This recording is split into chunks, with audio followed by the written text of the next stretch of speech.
गजपति जिला सदर महकुमा पारला खेमुंडी सहर हाटपदा रेल स्टेशन अंचल में उच्छेद होता बासहीन माने आज पर्यंत थैथान करा जाई नथिबा जोगु जिला प्रशासन द्वारस्थ होइछन्ति। उच्छेद पर बासहीन होइतिबा प्राय 30 परिवार महिला माने एकत्रित होई गजपति जिलापाल विजय कुमार दास को भेटी स्मारक पत्र प्रदान करिसेंति। बासहीन माने जणाइछन्ति जे सहरर हाटपदा रेल स्टेशन निकट में रही आसुथिले। तेबे गत 2018 मसीह प्रशासन तरफ जबरदखल उच्छेद नाम हटा जाइथिला।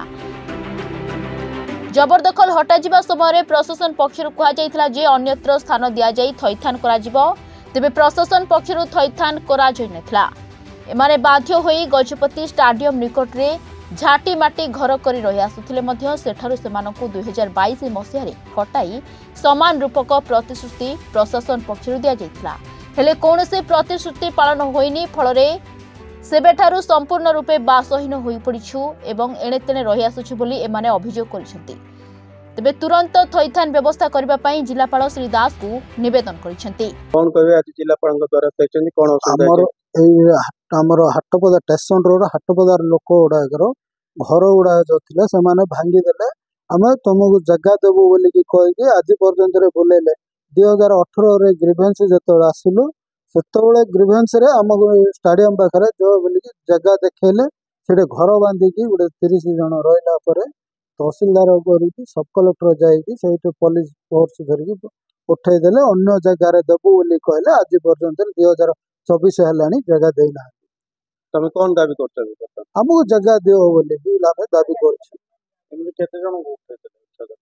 30 घर बांधे घर आज पर्यंत पाइना ए विषय ने आगु गुहारि करथिले सब प्रत्येक ग्रीवेंस रे हम आसिकी जणाउछुगा तमे जगह देखो आमे जगह देबो बोली की कहले ताके लास्ट आमे कोन जगह देखेबो आज्ञा आपण तो गवर्नमेंट ये आपण काढी की देबे हेले मध्य आमे काढी की जगह मध्य देखेलु ता सकाशे मध्य आमे बोलौछु दबु दबुगा बोली कहउछन्ती।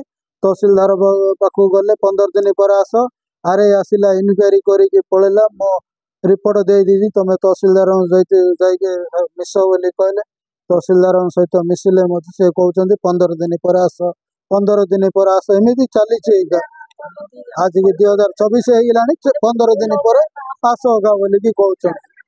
जिलापाल द्वारा कहते कौन समस्या नहीं आता 2018 टू 2024 पंते जगह पे बोलुथलु ग्रीवेंस का आसला पर स्टेडियम आरे जगह देले से जगह ताला कुड़िया करके रहिला पर हमर तहसीलदार पुलिस गाड़ी सब आसी हम उठे देले तुम कोठिले देखि देबी बोली कहले आज पंते देना केते मसारु आपण उच्छेद कराला केबे उच्छेद कराला 2022 रो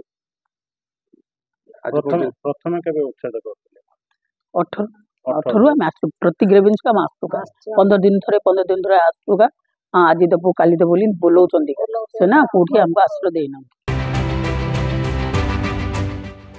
गजपति विवेकानंद बेहरा रिपोर्ट महाभारत लाइव।